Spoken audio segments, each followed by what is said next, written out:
Welcome to Shadow Tales, where the unknown comes to life and every shadow hides a chilling secret. Tonight we journey into a mystery that defies all logic. Before we step into the dark, make sure to subscribe and ring the bell so you never miss a tale. Now, dim the lights, take a deep breath, and let the story begin. The mystery that scared a nation. What happened at Flannan Isle? The ocean is vast, unforgiving, and holds secrets that human minds are simply not meant to understand. Of all the mysteries swallowed by the dark waters of the Atlantic, few are as chilling, as baffling, and as unsettling as the disappearance of the Flannan Isle's lighthouse keepers. Imagine an island completely isolated from the rest of the world, a jagged rock thrusting out of the violent sea, battered by relentless winds and freezing waves. These are the Flannan Isles, known to sailors as the Seven Hunters. For centuries, these islands were believed to be haunted, a place where phantom entities roamed, and where no sane man would dare spend the night.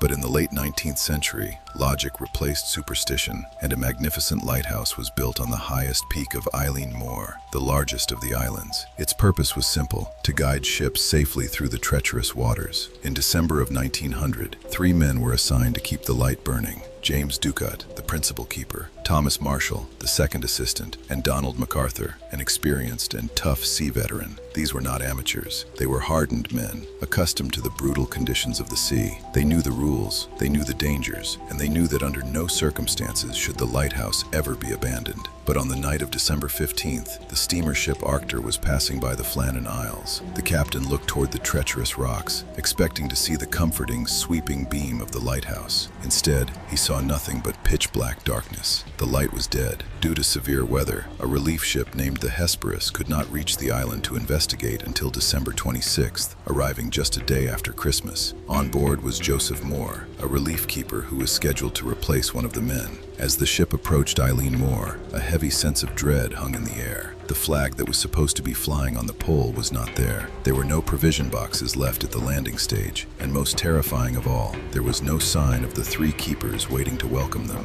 The captain of the Hesperus sounded the ship's horn, a massive, booming noise that echoed across the empty island. There was no response. Joseph Moore volunteered to go ashore alone. He climbed the steep, slippery stairs carved into the cliffside, his heart pounding in his chest. When he reached the lighthouse, he found the main door completely locked. He unlocked it and stepped inside. The silence in the lighthouse was unnatural. It was cold, damp, and overwhelmingly empty. As Moore moved through the rooms, the mystery only deepened. The clocks on the wall had completely stopped. In the kitchen, the fire in the grate had been out for days. The beds were unmade, suggesting the men had left in a hurry or shortly after waking. But it was the details that made no sense. Moore found that 2 sets of outdoor weather gear, the heavy, waterproof coats and boots, were missing. But Donald MacArthur's coat remained hanging on its peg. This was a massive violation of lighthouse protocol. In the middle of a freezing winter, on a cliff battered by storms, no keeper would ever leave the lighthouse without his heavy coat. Furthermore, the rules strictly dictated that 1 man must remain inside the lighthouse at all times. Why would all 3 men leave together? And why would one leave without his gear in freezing temperatures? Moore rushed back to the ship to report his horrifying findings. The captain immediately ordered a full search of the island. They scoured every inch of Eilean Moor, but they found absolutely no trace of James Ducat, Thomas Marshall, or Donald MacArthur. It was as if the island itself had swallowed them whole. The only clues left behind were found at the western landing stage of the island.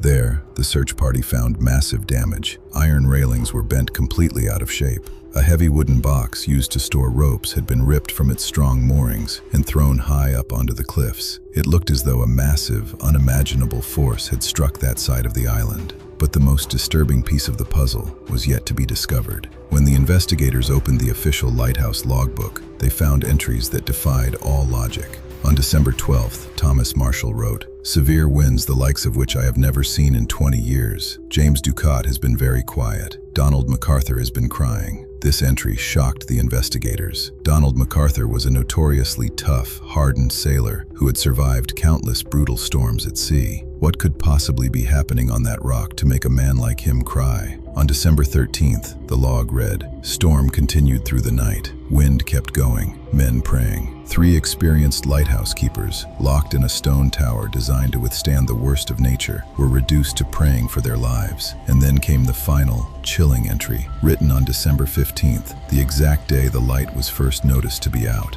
The entry simply read, "Storm ended. Sea calm. God is over all. On the surface, this logbook tells a story of a terrifying storm that drove 3 men to the edge of despair. But there is one terrifying problem with these log entries. Meteorological records from nearby observatories and reports from ships sailing in that exact area between December 12th and 15th showed entirely different weather. The skies were clear. The sea was calm. There were absolutely no storms in the vicinity of the Flannan Isles during those days. The massive storm that hit the area did not arrive until December 17th, 2 days after the men were already gone. So, what were the men experiencing? What storm were they writing about? What was making a hardened sailor cry and driving 3 men to their knees in prayer while the rest of the world saw calm seas? Over a century has passed, and the theories continue to swirl around this dark mystery. The official investigation concluded that a massive, freak rogue wave struck the island, washing the men away while they were trying to secure equipment. But this does not explain why the logbook described a storm that didn't exist. It doesn't explain why they abandoned the safety of the tower together, breaking all rules. Others believe the isolation and the eerie history of the island drove the men to madness. Did the psychological pressure of the 7 hunters finally break their minds, leading to a tragic murder-suicide? And then, there are those who look to the older legends of the Flannan Isles. The fishermen who refused to sleep on the island because of the phantom of the 7 hunters. Did they encounter something ancient and terrifying that rose from the depths of the Atlantic? Something that brought a localized storm of its own making? We may never know the truth. The only witnesses to what truly happened on that dark December night are the silent, towering walls of the lighthouse and the cold, unforgiving sea. James Ducat, Thomas Marshall, and Donald MacArthur vanished into the shadows, leaving behind a legacy of fear and a mystery that will never be solved. Welcome to the world of the unknown. Thank you for walking into the shadows with us tonight. If you enjoyed this mystery, do not forget to subscribe to Shadow Tales and leave a like. Until next time, keep your eyes open, because the shadows are always watching.